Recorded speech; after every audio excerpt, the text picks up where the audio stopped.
So I'm from LizardFS, and we are part of the solution that the speaker before me, Carlo, presented. And basically, what I wanted to show is how you can move from the SME idea to a petabyte setup.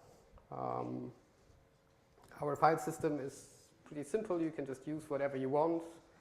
Set up metadata servers that hold your metadata. Use some systems as chunk servers, and off you go for a start. And you can scale quite simply how big you want, and it really runs on everything. We did our demo that I will show you in 2 to 3 minutes on a massive supercomputer cluster that is running OpenStack, and it still works, which surprised me a lot when we set that up. So, and Carlo can tell some tales about the problems we had to do. You can quite easily spread the file system among multiple data centers. We have quite some advanced features, but actually the important thing is how you can grow and shrink the system at any time. So I will jump over a couple of slides, because I think if somebody's interested in our advanced features, he can ask me after that presentation, because we just have a couple of minutes. So.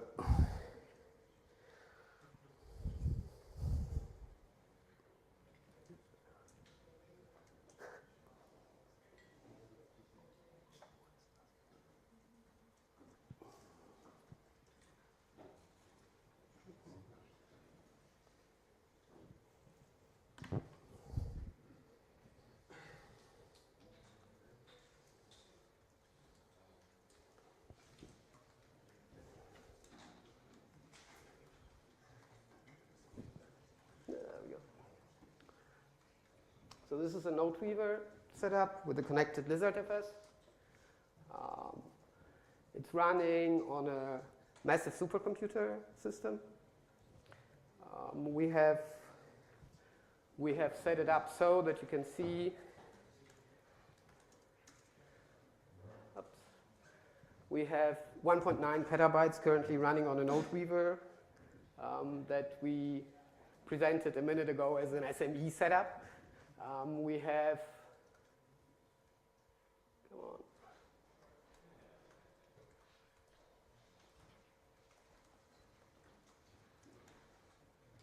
150 VMs running on that setup. And actually, the only thing we needed to do was to connect the LizardFS to the node weaver and just push the VMs on the new storage.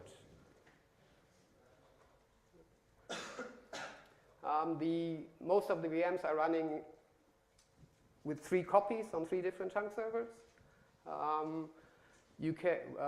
When we started the setup, we just had single copies. We changed the setup within about 3 minutes with 1 command to be spread around 3 systems. So every VM is now there triple. And this could be stretched among each chunk server could be in a completely different location. Right? The whole setup took about an hour. One thing that took a bit longer because of us hosting it on OpenStack was the networking, which had some weirdnesses, but the OpenNebula and the storage part was like nearly instant.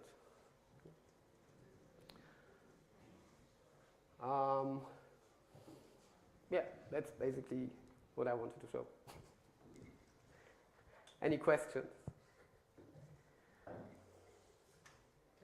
Can we see an interface of LizardFS, like how you... That is the interface of LizardFS. Like a command line to set it up? No? Not from here. I can't make it from here. Yes? I've seen in your report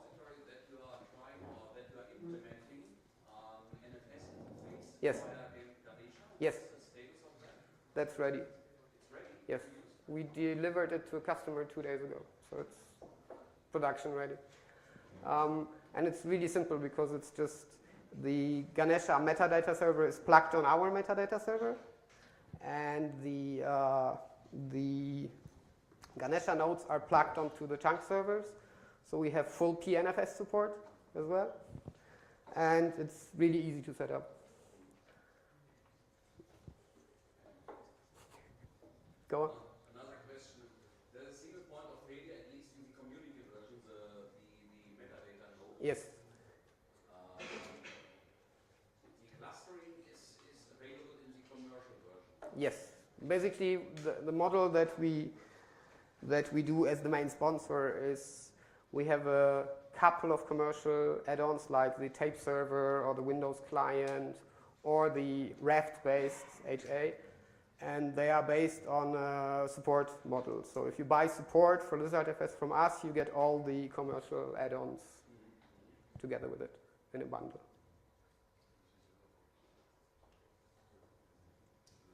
Any other questions? What are the advantages of Blizzard to things like Moose or Gluster or Kilobyte or some of the other houses?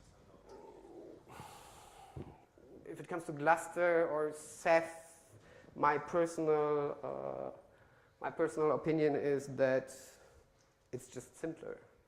I mean, I did a Lizard setup in about half an hour, and that setup is running a post-production company right now, so it's quite an advanced setup, and it's like half an hour's work. If it comes to, and the other point is that you can grow and shrink it like in minutes. Yeah, you just tell in the chunk server that these drives are not to be used anymore. It will spread the data everywhere else, and you just switch the chunk server off. The point with Moose is Lizard is a fork from Moose quite some time ago now, and things like erasure coding were added. Things like Windows client were added, NFS support, I mean, quite a lot of stuff that wasn't there. And we did massive code cleanup work. I mean, we moved from a mostly constant controls code base to something that you can set up how you want, that compiles everywhere. And we also added a lot of different platforms you can use, right? So I, for example, did a lot of the FreeBSD work for it and also of the Solaris port. I ran a Solaris setup with LizardFS. You can't do that with most of the other stuff. Any other questions? So, how does this connect to OpenNebula? Is just a shared FS data store? The guys from NodeWeaver did an implementation of a plugin for OpenNebula. Part of it is already published. Part of it we will basically package together with them to give back to the community. But like it's now, because we didn't have so much time to implement packaging and so on, we just did an implementation into NodeWeaver that is a product that consists of OpenNebula, LizardFS, and a whole bunch of work to make it a full package that you can use. Anything else? Thank you.